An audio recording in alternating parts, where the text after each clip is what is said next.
A equipe de transição do governo eleito vai avaliar quais decretos do governo Bolsonaro que aprovam o uso de armas devem ser revogados. A informação foi trazida pelo integrante da equipe, o deputado federal Paulo Teixeira, aqui no Visão CNN.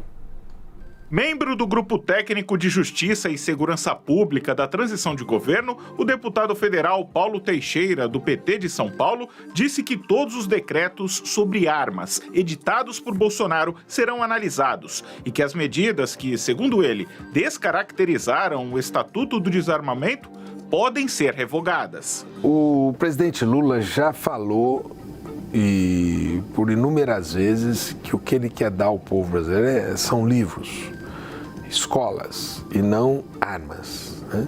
E aí nós vamos ter que repassar todos esses decretos para ver quais daqueles decretos estavam buscando aperfeiçoar a legislação e quais daqueles decretos estão distorcendo a legislação. Mas eu acho que a tendência é revogar todos os decretos que descaracterizaram o Estatuto do Desarmamento. Teixeira também disse ter agendado uma reunião para a próxima semana com os nomes da pasta para discutir os desafios junto aos profissionais de segurança pública. O objetivo é buscar formas de implementar a proposta que foi aprovada na campanha para a área. O senador eleito e integrante do grupo técnico que discute a Justiça e Segurança Pública durante a transição, Flávio Dino, falou mais cedo sobre como que está essa discussão do tema desarmamento. Vamos ouvir.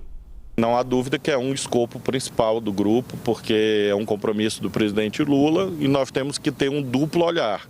O primeiro olhar, o olhar daqui para frente. Nós temos uma lei vigente, o Estatuto do Desarmamento, que foi objeto de um desmonte por atos infralegais, atos abaixo da lei, decretos, portarias. Então, isto, sem dúvida, é um tema fundamental do grupo de trabalho, porque é um tema que o presidente Lula escolheu e é um tema que foi aprovado pela sociedade brasileira. Leandro, é o teu negócio, é um tema polêmico? É um tema polêmico, mas muita gente é contra o uso de armas assim de maneira disseminada, né? Sidney, foi uma política do governo Bolsonaro, né? Foram muitas as flexibilizações para o acesso às armas de fogo, sob o argumento de que isso contribuiria para reduzir a criminalidade, quando, né, na verdade, a gente tem uma série de dados mostrando que não foi exatamente isso que contribuiu para uma redução da criminalidade. Preciso ver em que termos que se mobiliza esse argumento e, mais que isso, né, também observar que muitos procuradores, inclusive alguns com quem conversei ao longo desse 2022, me relataram que por conta da facilitação do acesso às armas pelos CACs, os colecionadores, por exemplo, né, há hoje uma série de investigações em curso mostrando que o crime organizado tem usado expedientes legais para poder comprar armas, que hoje é muito mais fácil para um criminoso ele comprar legalmente um fuzil, armas que inclusive antes estavam restritas apenas às forças de segurança. Então, os especialistas no tema, né, várias organizações que atuam na área, organizações internacionais ou que têm respaldo de atuação de muitos anos na área aqui no Brasil. Várias são absolutamente contrárias às medidas de desregulamentação do acesso às armas de fogo feitas pelo governo do presidente Jair Bolsonaro, e é uma promessa de campanha do Lula mudar essa argumentação toda. Ontem, né, essa resposta que a gente viu do Paulo Teixeira foi exatamente numa entrevista para a gente aqui no Visão CNN, quando eu perguntei a ele sobre que decretos de armamento deveriam ser revogados. E ele falou nesses termos, de olhar todos eles e ver, cumprir essa promessa do presidente Lula de revogar a maioria das medidas tomadas pelo presidente Jair Bolsonaro nesse sentido. Há uma dificuldade objetiva relatada pelos especialistas, como Bruno Langeani, por exemplo, que é do Instituto Sou da Paz e que escreveu recentemente um livro sobre a política de armas no Brasil.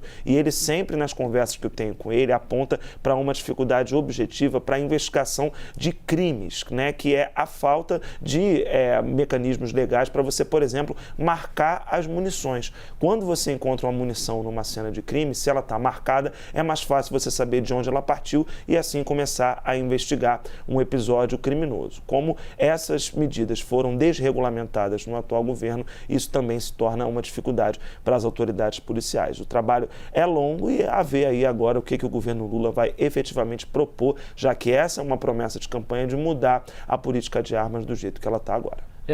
Você veja como as coisas mudam. Meu pai foi guarda territorial, não existe mais, meu falecido pai, não existe mais guarda territorial, ele tinha uma garrucha e você fala com naturalidade que hoje se compra fuzil. Que salto, exato, né? Pois é. Temos um salto e antes você não podia ter essa compra de fuzis, a compra de munição era muito mais restrita. Agora pode, vamos ver se vai continuar podendo a partir de 2023.